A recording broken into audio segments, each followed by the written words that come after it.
pas d'arrêter votre téléviseur, vous êtes bien sur Gabon 24 et l'émission c'est Multisport 24. On va parler de l'escrime tout au long de cette première partie, mais pas que, puisque le Gabon connaît désormais ses adversaires pour la CAN U23 qui va se dérouler au Maroc. D'ailleurs, pour parler de l'escrime, avec moi sur le plateau, j'ai le plaisir pour la première fois de recevoir sur ce plateau Théo Nguema Essono, qui est président de la Ligue d'escrime de l'Estuaire. Bonsoir et merci d'être sur le plateau de Gabon 24. Bonsoir.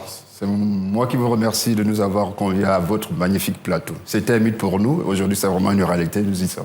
J'espère que c'est une belle réalité pour vous d'être ici ce soir. Ouais. De toute façon, on va parler de l'escrime tout au long de cette émission, notamment avec Maître Abel Youbi, qui est instructeur et formateur international.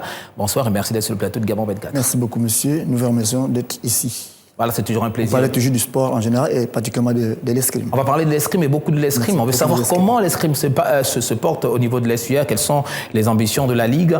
On va parler notamment du tournoi qui s'est déroulé ce week-end au Ruban Vert. Je pense qu'on était à la 2e édition, mais messieurs, le sport roi, vous l'avez dit, on parle de foot avant d'entamer, de parler de l'escrime proprement dite avec ce reportage. On se retrouve derrière. Oubliez la double confrontation face au Cameroun qui a permis de valider le ticket pour le Maroc. Saturin et Bella et ses troupes sont désormais fixées pour la suite. Après le tirage au sort de ce vendredi, le Gabon a été logé dans le groupe B, aux côtés de l'Égypte, tenante du titre, la magnifique équipe du Mali et le Niger, qui certainement jouera les troubles faits. Un groupe équilibré selon le capitaine des Panthères U23, mais pour Emmanuel Ovono Essono, les objectifs sont clairs. Oui, c'est vrai que nous héritons du pays tenant du titre et surtout le plus titré. Mais c'est comme je disais tantôt, le football ne se base plus sur l'histoire, mais surtout sur le jeu. Nous sommes bien armés, nous savons où nous allons. Après, c'est comme je disais tantôt, le football il a changé. C'est le plus vaillant qui gagne. Et voilà, nous allons jouer avec nos armes, avec notre envie, notre âge, notre détermination. Et l'objectif est d'atteindre le plus loin possible la finale. Et derrière, surtout ne pas avoir de regrets. Donc jouer à 100% et on verra ce que ça va donner. Composé de 2 poules de 4 équipes chacune, pour cette phase de poule, le Gabon a invité le pays organisateur. Mais pour le chef de troupe des Panthères, c'est un fait qui ne change pas grand-chose quant aux objectifs que le groupe s'est fixés. C'est 3 bonnes équipes, notamment l'Égypte et le Mali, surtout qui ont plus de participation par rapport au Gabon et au Niger dans ces compétitions. Mais je pense qu'aujourd'hui, le football a changé. Tout est possible à tout le monde. Donc, c'est un très bon tirage. Un très bon tirage et voilà. On verra ce que ça va donner à la fin. Mais sinon, bon tirage. Les équipes sont serrées, mais voilà, on verra ce que ça va donner. Vainqueur de la première édition de cette compétition, autrefois appelée Championnat d'Afrique des Nations, cette coupe représente un double enjeu pour le Gabon, qui veut non seulement renouer avec son glorieux passé 12 ans après son sacre au Maroc en 2011. Mais les gardiens de la tanière visent aussi les prochains Jeux Olympiques prévus en 2024 en France, puisque, rappelons-le, les 3 premiers de la compétition sont directement qualifiés pour Paris 2024 et le 4e jouera les barrages avec le représentant asiatique. Un rêve à portée de main pour Saturin Ibella et ses poulains qui ont bien conscience que ces événements arrivent une seule fois dans une vie. Rendez-vous le 25 juin pour un alléchant Mali-Gabon pour la rentrée en lice des Panthères U23 soutenus par l'ensemble du peuple gabonais. Espérons simplement que l'ensemble des conditions seront réunies à temps pour une préparation et un écosystème adéquat pour permettre au staff et aux joueurs d'être dans les meilleures conditions avant et pendant la compétition. Voilà, messieurs, on en parlait déjà en off avant que l'émission ne commence. Le Gabon qui désormais connaît ses adversaires. La CAN U23, c'est une compétition que l'on connaît très bien. Déjà satisfait en tant que Gabonais, même si vous êtes là pour représenter l'escrime. Mais c'est quand même une fierté quand on parle du pays qui est représenté, quelle que soit la discipline, puisqu'on parle de sport. On est toujours fiers. Monsieur le Président, à vous. la parole. Bien, moi je pense que si nous sommes arrivés à battre le Cameroun pour nous qualifier, ça veut dire que, et puis encore pour la petite histoire, nous avons eu à remporter la première édition au Maroc. Ça veut dire que nous avons tous les atouts pour continuer ce challenge. Je ne redoute pas du tout l'Égypte. Je me dis que c'est à notre portée. C'est pas un hasard si on se retrouve là. C'est 11 garçons contre 11 garçons et il y a le match. Maître Abel, vous aussi, vous partagez... Comme vient de dire tout à l'heure, Monsieur le Président, c'est du football, hein, c'est le plus fort qui gagne. Déjà, on en a déjà aussi remporté pour la première fois en 2012 contre le Maroc en 2011. finale. 2011 Non, 2012. 2012, merci beaucoup. 2012, on a joué les Jeux Olympiques. On a joué les Jeux Olympiques, exact, merci beaucoup. Donc c'est pour dire que c'est pas nouveau pour nous. Nous sommes déjà habitués. On peut s'aguerrir, il suffit seulement d'ajouter quelques armes des performances et puis être suivi, avoir les mesures d'accompagnement. D'accord, de toute façon, on a vu le capitaine des Panthères qui est, lui, est serein par rapport au déroulement de cette compétition. Messieurs, nous, on va s'attarder sur ce qui nous intéresse ce soir. On parle de l'escrime qui continue de faire son petit bout de chemin au Gabon. Monsieur le Président, dites-moi, là, d'entrée de jeu, dites-moi, comment se porte l'escrime à Libreville? Bien, à Libreville, l'escrime se porte assez bien. Nous y allons tout doucement, mais sûrement. Nous avons pour mission de faire rayonner l'escrime dans la province de l'Estuaire. Nous avons à notre actif déjà quelques clubs qui sont opérationnels. À Libreville ou dans l'Estuaire? À Libreville d'abord, d'accord. Voilà. Parce que, vous savez, c'est des sports qui rentrent encore difficilement dans nos mœurs. Nous avons été à Coco Beach pour la prospection. Oui. Nous avons des talents déjà à Coco Beach, mais il y a encore toute une procédure à mettre en place pour aller à Kango, Coco Beach, Ntoum. Bon, pour l'instant, le gros, c'est à Libreville, la capitale. Nous avons des clubs qui sont opérationnels. J'ai envie de citer le club de la Gendarmerie nationale, le club de la Garde républicaine, le club de Ruban Vert, le club phare du Prytanée militaire, ainsi de suite. Il y a au moins 6 clubs qui sont déjà presque opérationnels. Donc, à ce titre-là, on peut dire que, sans risque de me tromper, que l'escrime se porte assez bien à Libreville. Alors, monsieur le formateur, vous êtes instructeur, donc vous avez un rôle à jouer, notamment dans la vulgarisation de cette discipline au niveau national. Alors, dites-nous comment ça se passe. Merci, monsieur. En fait, là, nous sommes plus au niveau de la promotion et la vulgarisation. D'accord. Au niveau de la détection des talents. D'accord. Puisque, comme vient de dire le président, il vient de citer les clubs phares. D'accord. Nous avons déjà mis en place un système de travail, de détection. Nous avons déjà des talents, notamment, par exemple, les clubs phares. On a la gendarmerie, il y a déjà des escrimeurs, des seniors. Okay. Le Prytanée militaire également, qui est un grand club des escrimeurs aussi, parce que vu la prestation du 5 au 7 mai 2023, ils ont sorti du talent. Donc c'est des gars qui peuvent vraiment tenir une compétition internationale ou sur-régionale, pourquoi pas aussi. D'accord, messieurs. Donc, nous, on va parler pour la suite. On va regarder ensemble ce reportage qui revient sur la compétition de ce week-end. C'était au Ruban Vert, la compétition de l'escrime. Oui, au Ruban Vert également, c'est ça aussi. Voilà, donc on regarde ensemble ce reportage et puis on se retrouve derrière. Alors que les qualifications dans l'escrime pour les Jeux Olympiques Paris 2024 ont démarré depuis le 1er avril dernier et avec la tenue du Grand Prix du Sabre de Séoul en Corée du Sud ou encore avec la Coupe du Monde du Fleuret à Plovdiv en Bulgarie, au Gabon, clap de fin pour la 2e édition du challenge d'escrime du Ruban Vert organisé par la Ligue d'escrime de l'Estuaire. En collaboration avec le service sport de l'école internationale Ruban Vert, pour cette édition, le sabre est la seule arme qui a été utilisée par la trentaine de tireurs qui ont rivalisé d'adresse devant un parterre d'invités venus les soutenir et les encourager, à l'image du boxeur international gabonais Taylor Mabika, qui, de par sa présence, a donné une autre dimension à cette compétition. Issu de 3 clubs, notamment du Prytanée militaire, de la Garde républicaine et de l'escrime club de Battery 4 École internationale Ruban Vert, les escrimeurs ont, une fois de plus, démontré la progression de l'escrime au Gabon, la dernière née des sports de combat dans le pays. Et dans ses attaques, en finale, c'est Clémence Ponce, 13 ans, et logée dans la catégorie M13 filles, qui a dicté sa loi en se montrant plus à droite que ses adversaires et en s'adjugeant même la place de meilleure sabreuse de tout le challenge, tant chez les filles que chez les garçons. Je suis très contente d'avoir gagné et je suis également très contente parce que j'ai eu de très bons adversaires et j'ai eu de formidables combats. À 15 ans et après seulement 3 mois de pratique, Nana Michi Okawa est montée sur la plus haute marche du podium dans la catégorie M15. I feel really happy about winning this competition and I appreciate all the people who prepare this competition for us. Non sans avoir démérité, Claude Lilian Zenze n'a pas pu faire mieux que 4e chez les M15 garçons. Je trouve que l'escrime, c'est un bon sport parce qu'il y a beaucoup d'avantages. Même si au classement général par équipe, l'école internationale Ruban Vert ne s'est pas emparée de la première place, malgré les prestations plus qu'élogieuses de Clémence Ponce et de Nana Michiokawa, Yves Essinki est un homme totalement satisfait de l'évolution de ses athlètes en moins de 2 ans. Une grande réussite parce que les enfants ont vraiment progressé techniquement. Ils sont plus à l'aise avec les armes. Et vraiment, c'est une grande différence par rapport à l'année dernière qui était la première édition. Et on est très satisfait de cette progression. On a vu aussi que le club de Ruban Vert, techniquement, est assez avancé.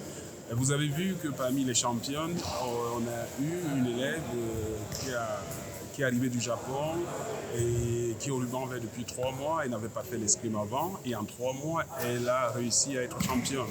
Donc ça, c'est vraiment un grand espoir et ça prouve que le club du Ruban Vert travaille très bien. Au terme de cette compétition qui participe largement à la promotion de l'escrime au Gabon et qui a connu joie et pleurs, c'est le Prytanée militaire qui s'est taillé la part du lion avec 2 trophées en or, 2 en argent et 1 en bronze, suivi de l'autre, l'escrime club de Battery 4 École internationale Ruban Vert qui a glané 2 trophées en or et 1 en argent. Avec 1 trophée en or, 2 en argent et 4 en bronze, la garde républicaine ferme la marche. Vivement la 3e édition. Et puis nous, en attendant la 3e édition, peut-être déjà revenir sur le nombre des catégories qu'il y avait lors de cette compétition. Oui, donc nous avions mis en place, à compétir les athlètes de l'âge de 11 ans. 11 ans, oui.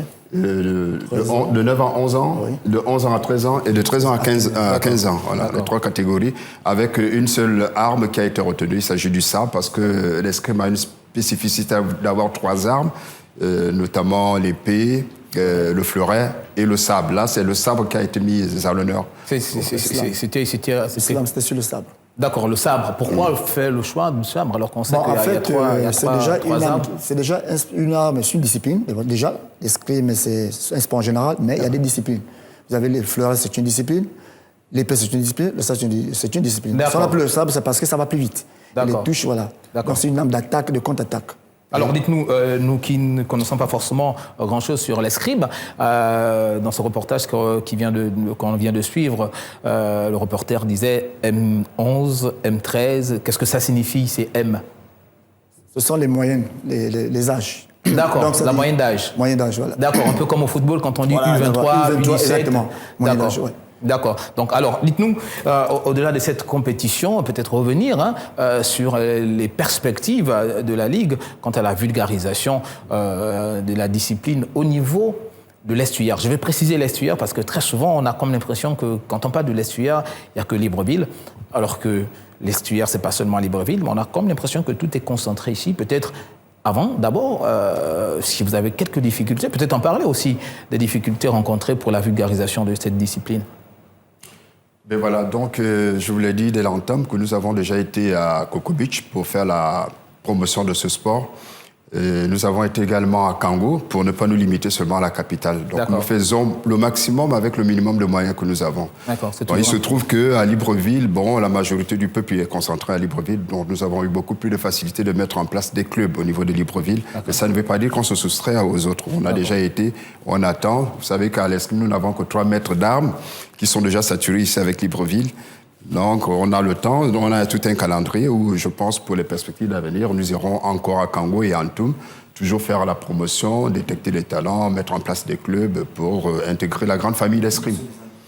Il y a la formation des arbitres qui est en vue très bientôt. Il y a également une kermesse qui va convier tous les athlètes. Et cette fois-ci, c'est avec le fleuret et l'épée. Donc, on va clore l'année en beauté. Il faut récompenser tous ces jeunes-là qui s'entraînent tous les jours. Pourquoi ils s'entraînent? Il faut susciter en eux l'esprit de compétition. Parce qu'après ça, le jour que nous allons nous muer en fédération, ce sont certainement les futurs champions d'escrime du Gabon. Alors, dites-nous, Maître Abel, je vais me tourner vers vous parce que vous êtes instructeur et formateur. Ouais. Alors, comment vous trouvez le niveau des jeunes, notamment pour parler de cette compétition qui s'est déroulée ce week-end du côté de Ruban Vert? Franchement, le le niveau est très élevé en ce moment. D'accord. Nous avons atteint un stade où nous pouvons prendre part à des compétitions maintenant au niveau international. D'accord. Parce qu'au niveau du pétanque militaire, on a déjà détecté des bons talents. D'accord. Voilà.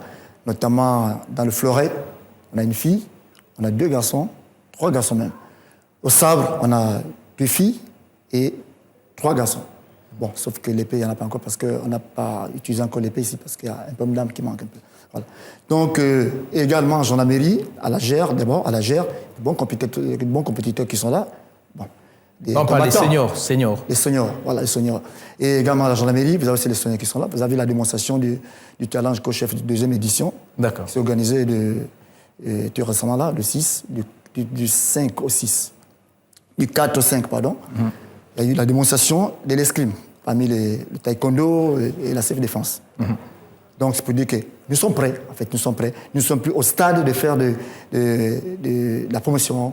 C'est vrai, la promotion, il reste, on continue toujours, mais sauf que nous avons déjà des bases sur le plan technique. D'accord, messieurs, avant de regarder ensemble ce reportage qui revient même sur l'histoire de l'escrime au niveau du Gabon, déjà, peut-être nous dire, vous qui êtes sur le terrain constamment, vous étiez à Coco Beach, à Kango, comment les gens perçoivent cette discipline ?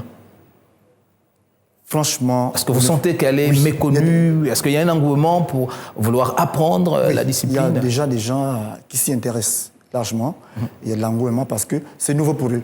D'accord. Vous savez, dans l'esprit du Gabonais, c'est encore immature. On va dire ça, parce qu'il y en a certains Gabonais déjà qui ont déjà été à l'étranger, qui connaissent déjà l'escrime. Bon, maintenant, ici, au niveau du Gabon, il y en a qui ont peut-être, à travers les médias et tout ça, là, les journaux, qui ont peut-être vu, mais ils n'ont jamais vu sur le plan, on va dire, l'air de jeu, ou des venez voir. Donc là, c'est maintenant, pour eux, c'est du venez voir. D'accord. Oui, Monsieur le Président, allez-y. Généralement, les gens pensent que c'est un sport de riches, parce que la combinaison d'escrime... Vous m'avez vraiment pris le mot à la bouche. La combinaison vous poser la question. On a comme l'impression que ça concerne une certaine catégorie de personnes, que l'enfant qui est du côté de Chimichos, de Kingele, n'a pas le droit de pratiquer cette discipline. Non, honnêtement, l'escrime, avec notre mission, est ouvert à tout le monde. D'accord. Généralement, les gens pensent qu'avec la combinaison qui coûte si cher, ça c'est vrai, ça il faut le mentionner, oui. Mais c'est une combinaison qu'on ne retrouve pas partout, on ne peut pas l'acheter partout. Mais nous, en tant que Ligue provinciale, nous avons pour mission de fédérer les énergies, de trouver des talents, de créer des clubs. Donc nous avons tout ce qu'il faut pour créer des clubs. C'est des combinaisons qu'on n'achète pas partout, mais nous, au niveau de la Ligue, nous avons ce qu'il faut pour créer des clubs. C'est un sport olympique, il est parmi les 7 premiers sports olympiques, donc il est accessible à tout le monde. Nous avons des clubs accessibles à tout le monde. Nous ne demandons pas grand-chose, si ce n'est pas 3 000 francs pour la licence et pour la licence et l'assurance. C'est tout ce qu'on demande aux jeunes, d'intégrer les clubs. Il y a des clubs qui existent. Monsieur le Président, permettez-moi quand même, certains sont quand même en droit de se poser la question. Quand on organise, par exemple, des compétitions au ruban vert, on sait que le ruban vert, c'est un établissement des bourgeois, si il faut dire ça comme ça. Donc, ce n'est pas un établissement où tout le monde a le droit d'y aller. Est-ce que là, également, ça ne fait pas réfléchir ? Oui, en fait, tout part de l'organisation. D'accord. Et comme disait tout à l'heure le Président, en fait, nous sommes dotés par la Fédération internationale d'escrime, la FIE. Vous êtes dotés. D'accord. Ouais, donc, ils font des dons matériels parce qu'on n'en trouve pas partout. D'accord. Sauf les chaussures adaptées pour les avoir ici. Bon, déjà ça, c'est bon. Par exemple, là, nous venons de recevoir une dotation il y a cela 3 ans, 2 ans, 3 ans. On en a déjà distribué dans des clubs phares, également avec le ruban vert, Génan, AG, tout ça. Donc, pour ça, il n'y a pas de problème. Ça ne cause pas de problème. Ça ne pose pas de problème pour le vestimentaire dans l'escrime. Mais après, permettez-moi, quand vous dites les clubs qui existent, vous parlez du ruban vert, vous parlez de la gendarmerie, vous parlez de Géna, vous parlez du Prytanée militaire, mais dites-nous aussi le club, par exemple, de Kingele, le club d'Amboué, le club de charbonnage. Ouais. Voilà, il y a un club à Batérica. Vous savez, il y a un club en création au PK12. Oui, il y a un club, les 2 clubs en création. Vous savez pourquoi? Parce que les militaires sont des acteurs du sport. D'accord. Ils sont immobilisables. Vous voyez? Donc facilement, on peut les avoir avec nous. D'accord. C'est pour cela que dans les corps, facilement, on peut pratiquer du sport. D'accord. Mais dans les quartiers, j'en ai déjà formé, hein, au cimetière. D'accord. Ouais, au charbonnage, j'en ai déjà formé. Mais sauf que quand on affecte les parents, les enfants y vont. D'accord. Ils changent d'établissement, des provinces et tout. Donc du coup, on se retrouve sans élèves. Là, par exemple, le tournant, la gendarmerie n'a pas pu prendre part. Parce qu'il y a eu pas eu d'athlètes. D'accord, peut-être aussi penser à créer des clubs. Est-ce qu'il n'y a pas une synergie avec les établissements? Un club au lycée national et en bas, je ne sais pas, à Bessieux, c'est aussi important, Monsieur le Président. Vous avez raison de le dire. Et nous avons déjà sillonné des établissements. Nous avons été en contact avec la FEGAS, donc la Fédération Gabonaise des Sports Scolaires. Et universitaires. Qui nous ont ouvert les portes au niveau de... Nous avons été au lycée Blaise Pascal, nous avons été à l'Umari Grignon de Montfort, nous avons été à l'école Bizango du 13, nous avons été à Nelson Mandela, nous avons été tout récemment au CS Public du Centre, où nous avons fédéré 80 jeunes athlètes. D'accord. Le lycée d'État aussi. Le lycée d'État aussi. Non, nous ne sommes pas restés en marge des établissements. Nous sommes là-dessus. Et puis, les clubs qui existent, qui sont opérationnels en ce moment, par exemple, Ruban Vert. Il n'y a pas que les élèves de Ruban Vert. Hein. C'est à l'interne et à l'externe. La même chose à Génan, la même chose à la Gère. Ce n'est pas forcément les enfants de militaires, mais c'est un peu des clubs qui sont ouverts, mais à tout le monde. D'accord. Messieurs, on va poursuivre cette émission avec ce reportage préparé par Ahmed Joimogo de notre rédaction qui revient sur l'histoire de l'escrime au Gabon. Créé par les Allemands en tant que sport de combat entre le XIVe et le XVe siècle, l'escrime, que les experts qualifient comme l'art de toucher un adversaire avec la pointe ou le tranchant d'une arme blanche sur les parties valables sans être touché, a fait son chemin au Gabon. Si la plupart des férus des sports de combat ne la connaissent que depuis 2015, Issa Mabadi, un officier supérieur de la sécurité pénitentiaire et entraîneur de boxe qui a fait partie des arbitres lors des Jeux africains de Harare au Zimbabwe en 1995, est le pionnier de cette discipline au Gabon, lui, et qui l'a fait entrer dans le pays en 2008. De nombreuses démarches administratives vont s'enchaîner à partir de 2011, toujours avec Issa Mabadi, pour mettre sur pied la première association d'escrime au Gabon. Avec pour secrétaire général Denis Nang, qui occupe d'ailleurs ce poste aujourd'hui au sein de la Ligue d'escrime de l'Estuaire, la dite association avait pris la dénomination de l'Association nationale d'escrime. En dépit de l'absence des maîtres d'armes en ce temps-là, épaulé par Joël Ndjouga, qui a été formé comme initiateur à Dakar en 2011, le précurseur va voir la première formation des maîtres d'armes gabonais débuter en 2012 avec en tête de liste le maître d'armes Anoli Ella Abia de la garde républicaine. Quelques années plus tard, deux autres maîtres d'armes vont voir le jour, d'abord Abel Serge Youbi en 2014, puis Steve Essougué en 2015, tous deux sortis de l'école internationale des maîtres d'armes de Dakar au Sénégal. Guilhem Moussoti, le quatrième maître d'armes, sera lui formé en 2019 à l'Académie des maîtres d'armes d'Alger en Algérie. En 2018, l'Association nationale d'escrime devient Gabon Escrime Association avec à sa tête Aloïse Owono.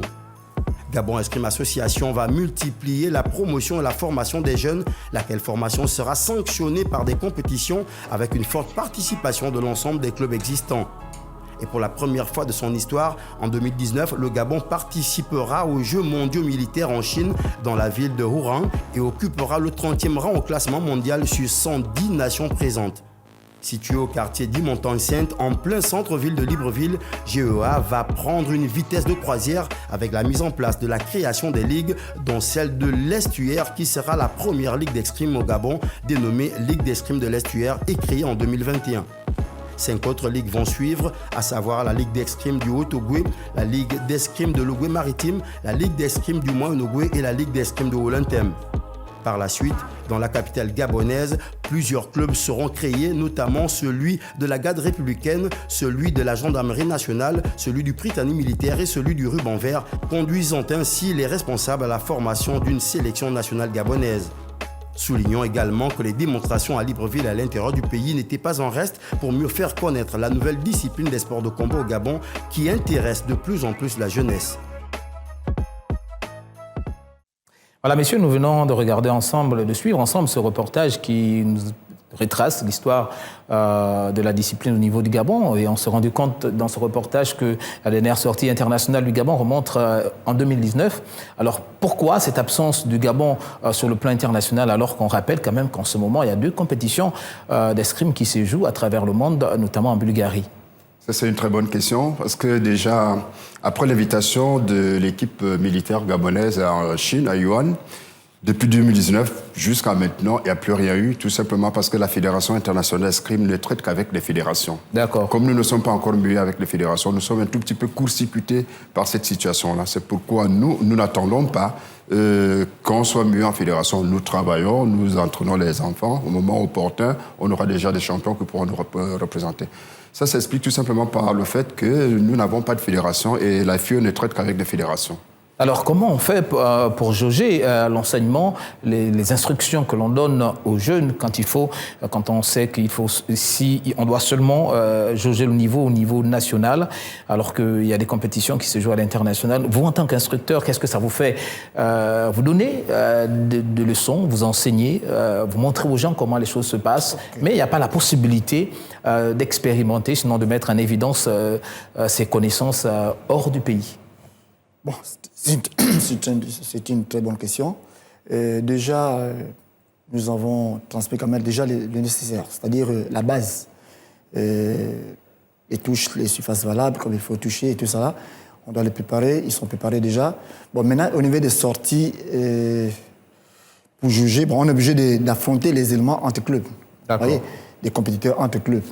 Entre clubs, Riban, Vert, Géna, Garde républicaine.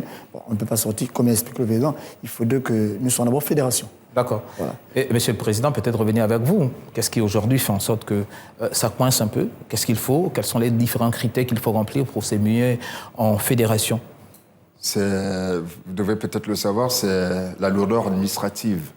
La procédure pour atteindre une fédération, elle est assez difficile parce que, par exemple, je suis le président de la Ligue de l'estuaire. On me demande d'avoir une ligue, des sous-ligues, notamment à Kango, à Ntoum, à Coco Beach, qui font l'ensemble de l'estuaire. Or, c'est un sport qui rentre encore difficilement dans le mœurs. Je vous l'ai dit, j'ai été à Coco Beach, j'ai été à Ntoum. Fédérer les jeunes, c'est difficile avec 3 mètres d'armes seulement. Ce qui fait que, bon, comme la majorité de la population est concentrée ici, nous avons des écoles ici, dans la capitale, les maîtres d'armes sont sur place. Donc c'est beaucoup plus facile pour nous de nous orienter, de nous déployer dans la capitale. Je pense que c'est ce qui explique un peu la petite léthargie. Pour la petite, merci beaucoup. Pour la petite et la grande histoire, comme vous venez de dire au président, avant la sortie 2019, il y avait d'abord une sortie en 2016, du 29 mars au 11 avril.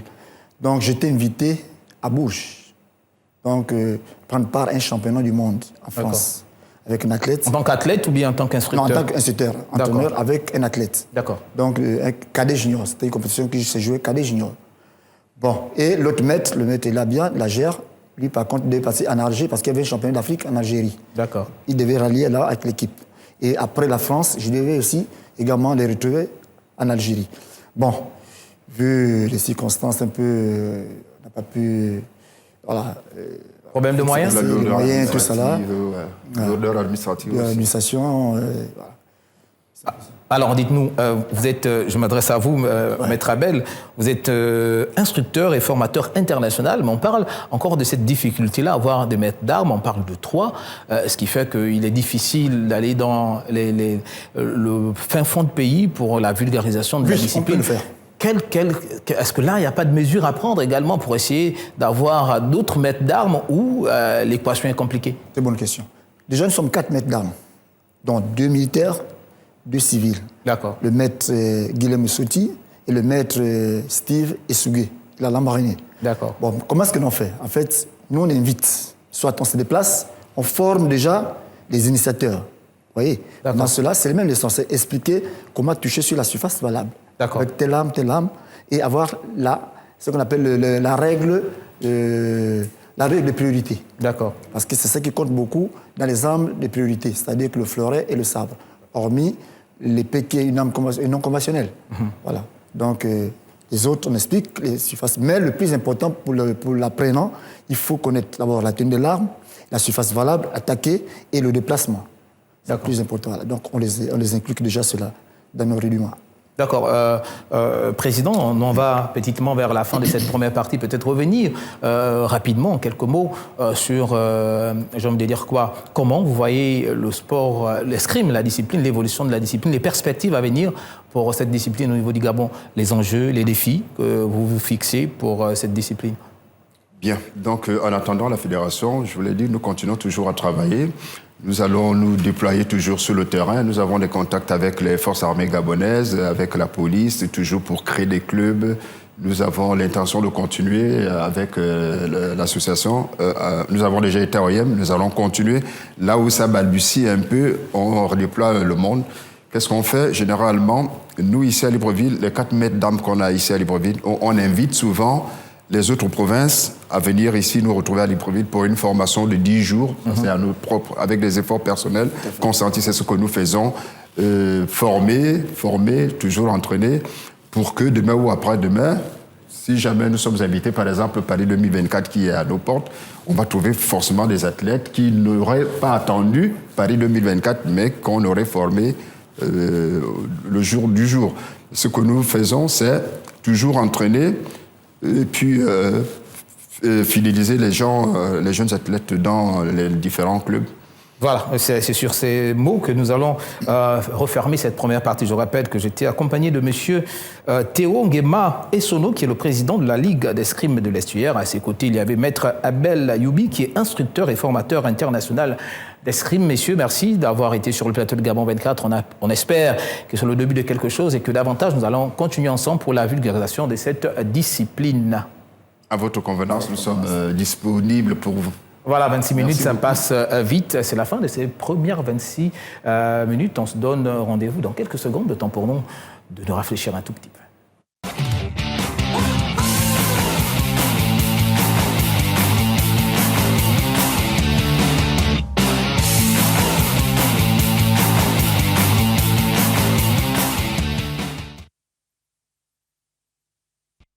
Deuxième partie de votre émission de l'actualité sportive Multisport 24. Après l'escrime, nous allons parler des échecs, ou de l'échec. On dit des échecs. Voilà. Et pour en parler, qui de mieux que le président de la Fédération gabonaise des échecs, qui est avec nous ce soir sur ce plateau, monsieur Barthélémy Bongo Akanga Djila. Oui. Voilà, bonsoir et merci d'être sur le plateau de Gabon 24.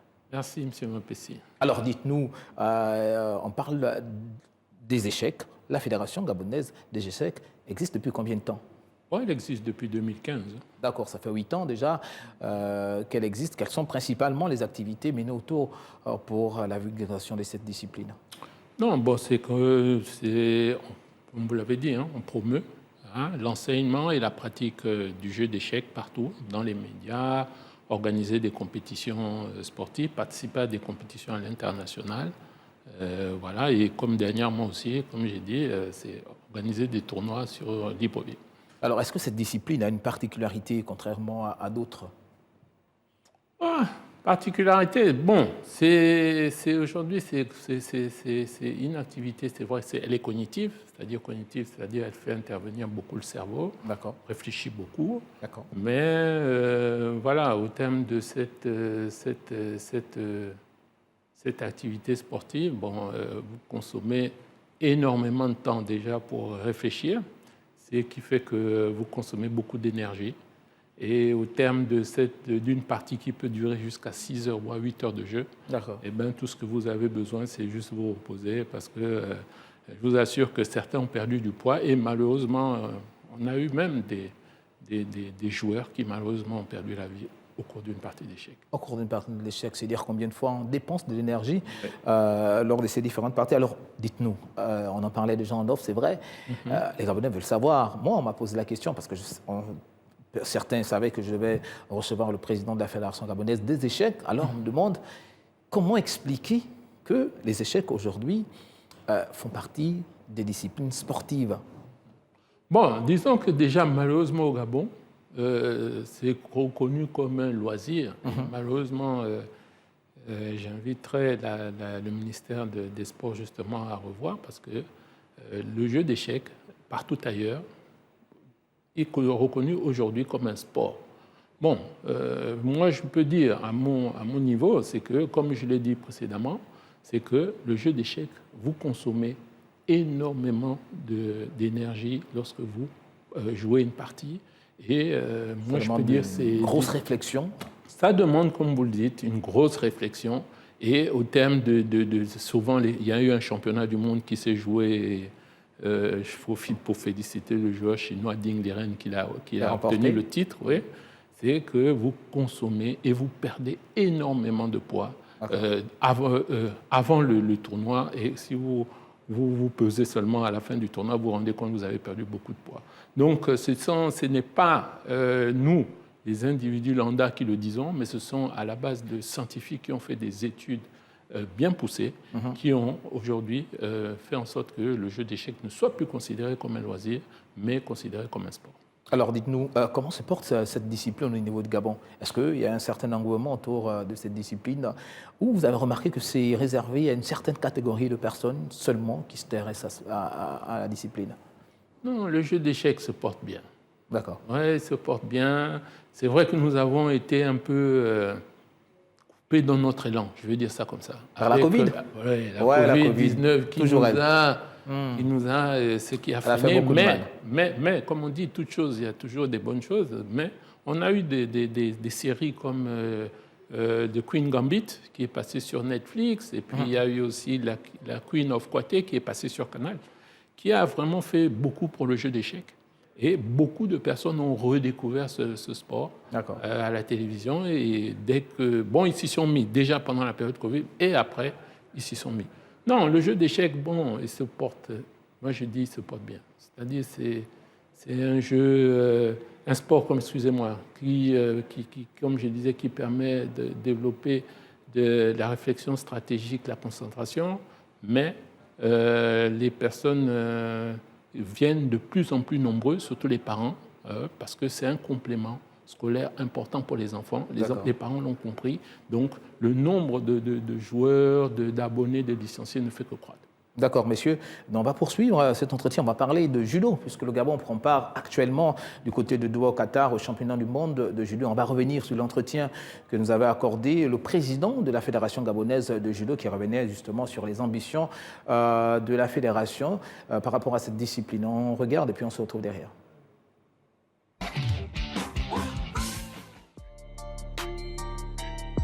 Il y a eu l'Open de Luanda en Angola. Les athlètes gabonais n'y sont pas allés avec le dos de la cuillère.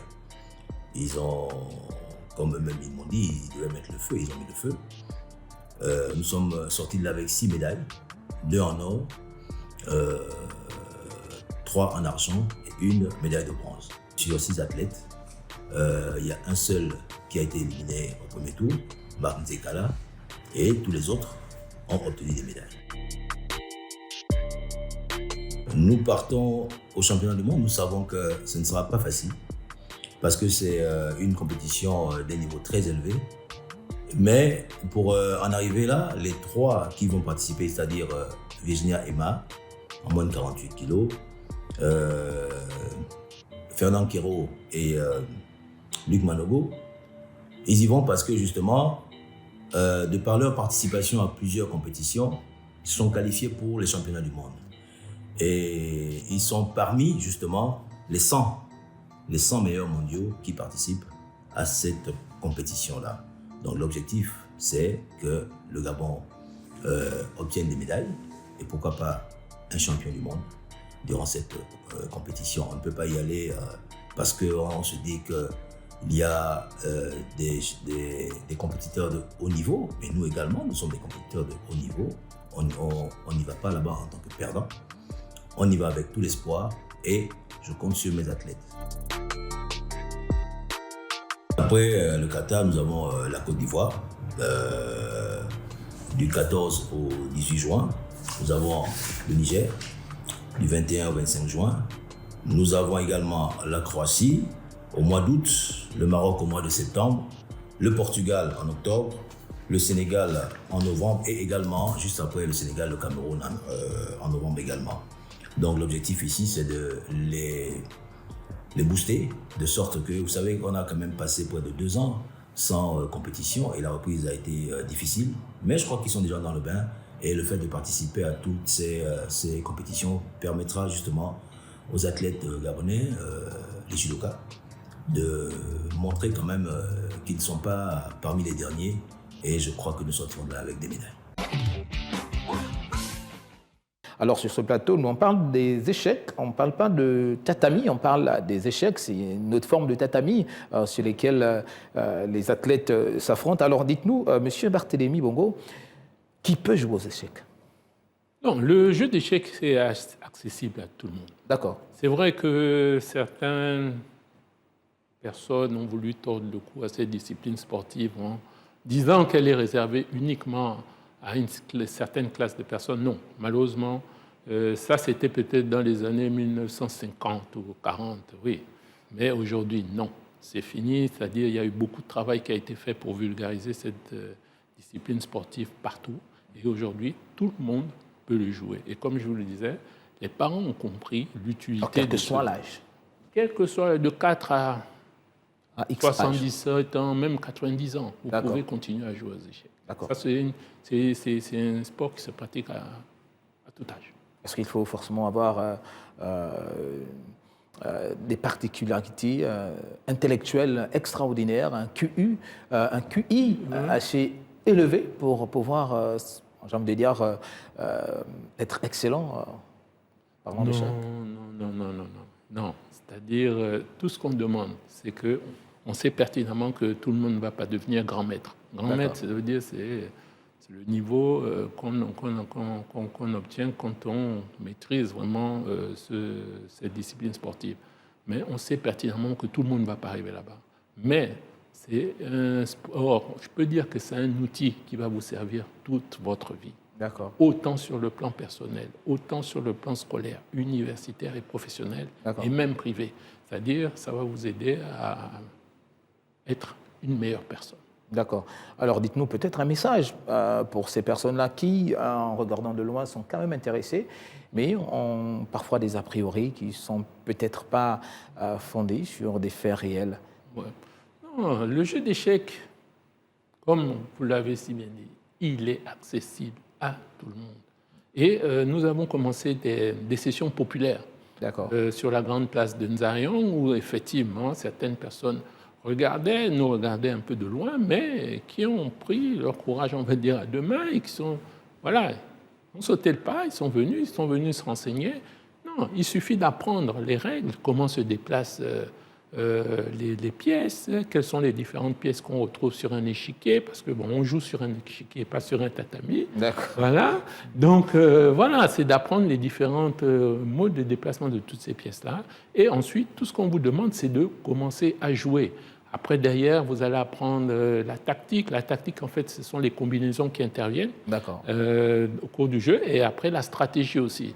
Comment faire pour battre votre adversaire. D'accord. Est-ce que, comme les autres disciplines sportives, il y a des clubs? Oui, nous en avons. Nous avons des clubs et je vous l'ai dit, comme je vous l'ai dit auparavant, nous avons été coupés dans notre élan. Donc là, nous reprenons, difficilement sûrement. Il y a la Gabon Chess Academy qui est basée au niveau du centre-ville à rénovation. Il y a l'OA Échec aussi qui existe. Et il y a d'autres personnes qui viennent déjà nous voir, contacter pour créer ces clubs-là d'échecs. Et nous espérons de toute façon quadriller tout le Gabon. En tout cas, notre objectif, il est connu. On va avoir plus de licenciés que la Fédération gabonaise de football. Ça va être difficile quand même. Non, l'objectif est connu, les actions vont suivre et on va atteindre cet objectif. D'accord, mais quels sont les moyens que vous donnez justement pour atteindre ces objectifs? Parce que quand même, vous visez haut, parler de la Fédération gabonaise de football, quand même, il faut dire que c'est osé.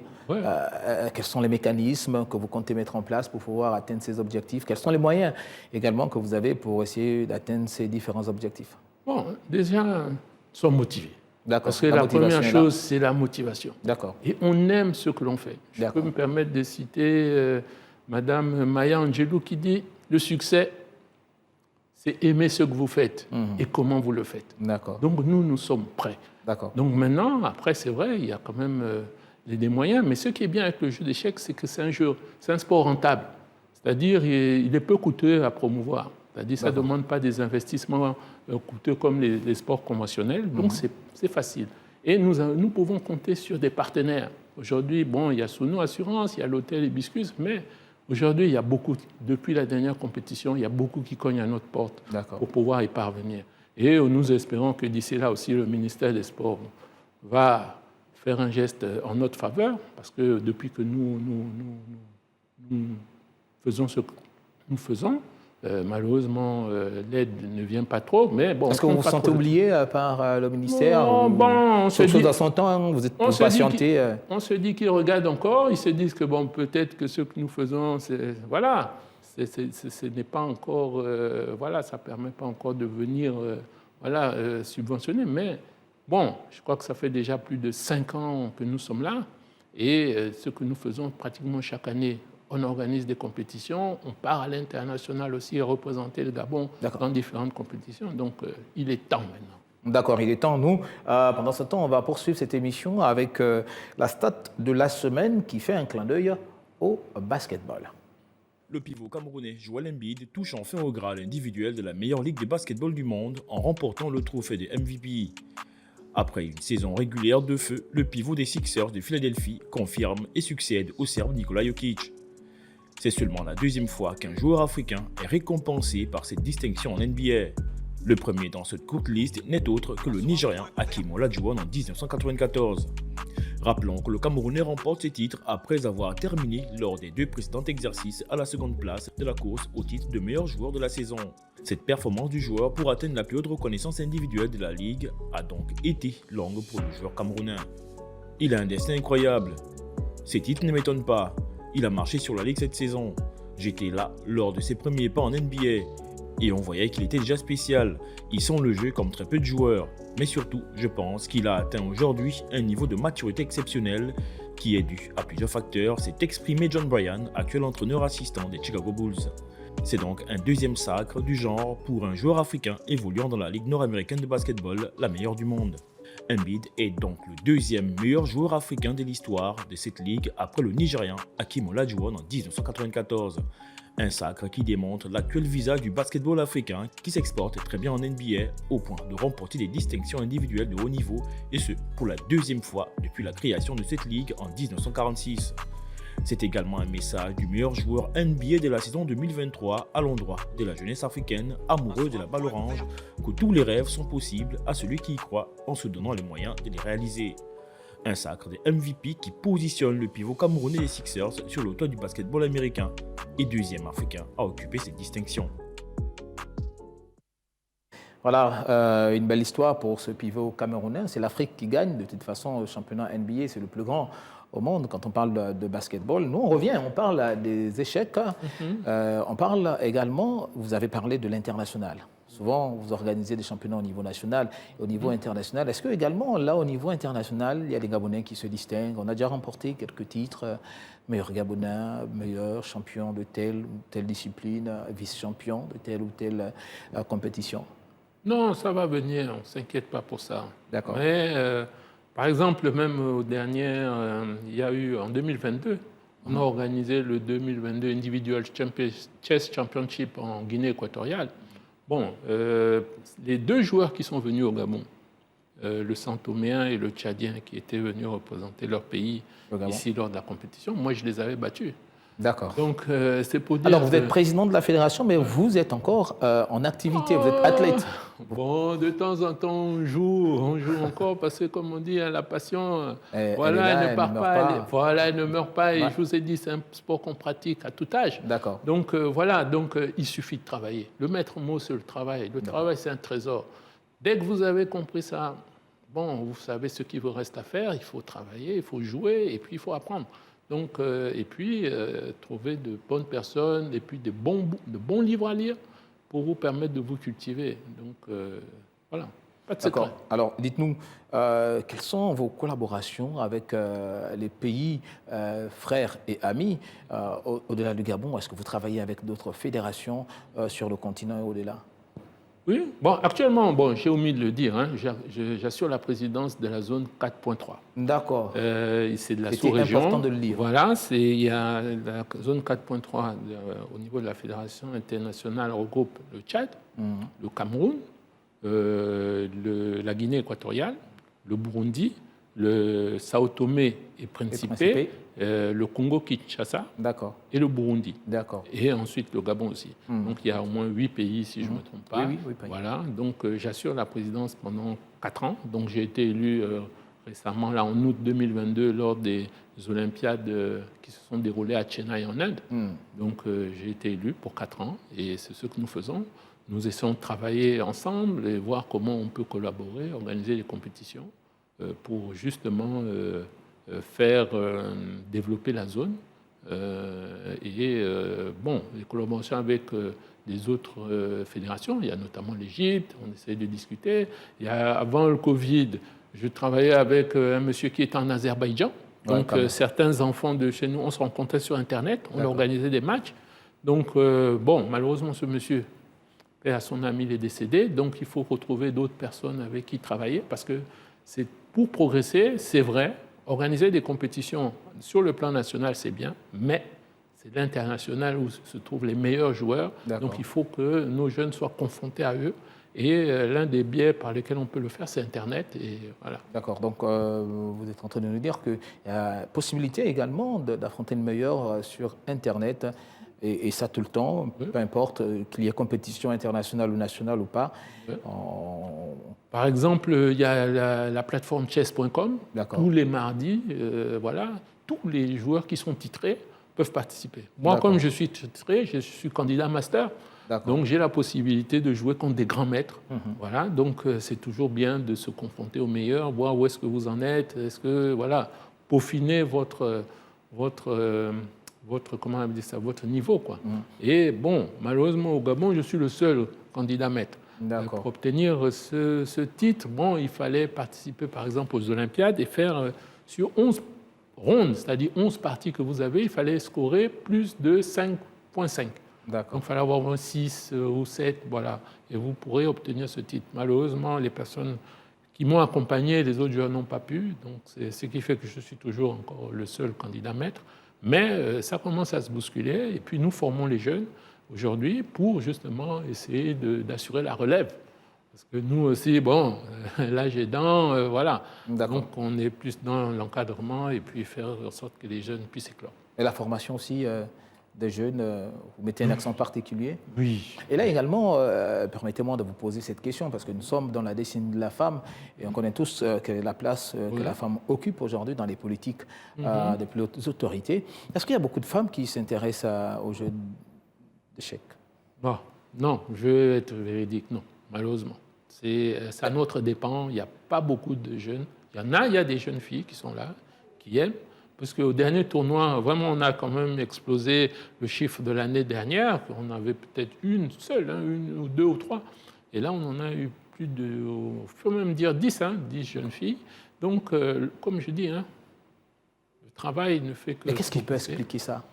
Bon, écoutez, je ne peux pas dire, bon, je ne peux pas m'avancer aussi, mais disons que ce sont plutôt les jeunes garçons qui vraiment aiment vraiment pouvoir dominer les adversaires, la domination, voilà. Ils aiment vraiment dominer, ce qui fait qu'ils aiment ce genre de sport. Est-ce que vous, ça vous plaît de cette configuration où le jeu d'échecs intéresse seulement plus aux petits garçons, ou là aussi, au niveau de la fédération, il y a des mécanismes qui sont mis en place pour essayer encore d'attirer un peu plus de jeunes filles et de femmes? Bon, c'est tout le travail que nous faisons, c'est attirer justement plus de jeunes filles. Donc, nous sommes en train de travailler sur un projet. Bon, c'est un projet où on avait obtenu, c'est-à-dire la Fédération gabonaise des échecs avait proposé un projet au comité d'organisation des Jeux olympiques 2024. Ça avait été retenu. Malheureusement, au Gabon, quand on a fait tous les courriers nécessaires, on n'a même pas obtenu un quelconque soutien, même du département des sports, du ministère. On n'a même pas obtenu, ce qui fait qu'on n'a même pas pu lancer. Et finalement, au finish, bon, on a mis notre projet de côté, alors que vraiment, ça s'appelait Tous aux échecs, justement pour permettre aux jeunes filles. C'est-à-dire, on voulait offrir des bourses aux jeunes filles, c'est-à-dire faire toutes les actions nécessaires pour les attirer, parce qu'on sait généralement qu'elles sont un peu influencées quand elles se retrouvent dans un milieu de petits jeunes garçons et tout. Donc, c'était vraiment de créer un environnement qui permettrait à la jeune fille de se développer. Bon, qu'à cela ne tienne, bon, ça a été mis de côté, mais comme on dit, on ne s'arrête pas. On s'arrête continue. Pas. Et tant puis, que les objectifs ne sont pas atteints, voilà. On se bat toujours. Nous, on va continuer avec le reste de l'actualité sportive, puisqu'on ne parle pas seulement d'échecs et d'escrime. Le reste de l'actualité, c'est maintenant.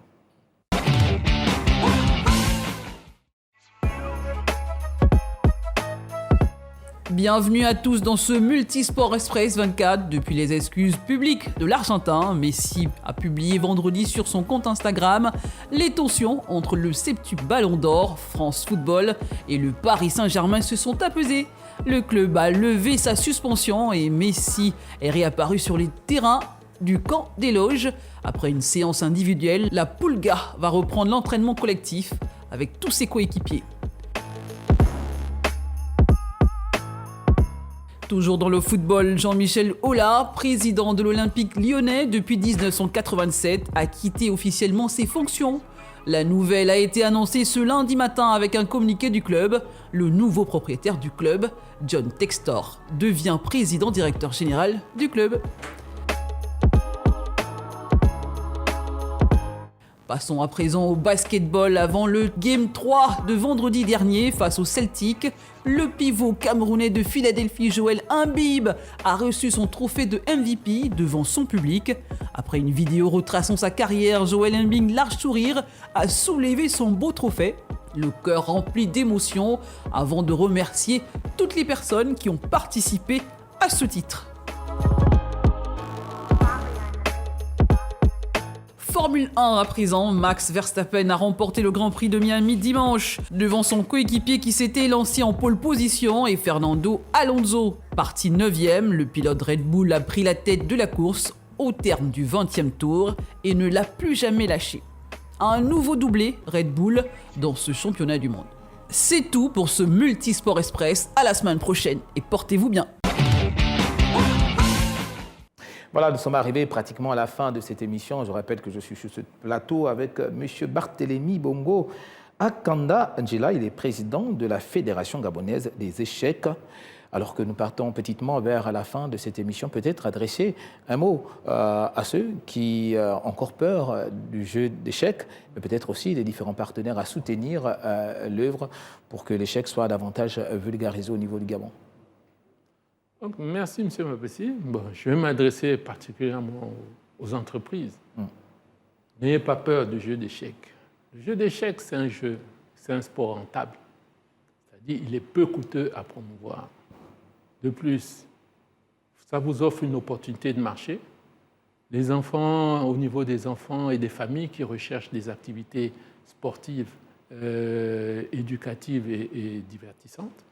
Vous avez aussi la possibilité d'avoir des réductions sur le plan des impôts parce que lorsque vous sponsorisez le jeu d'échecs, eh ben, ça c'est déduit sur le revenu imposable de l'entreprise.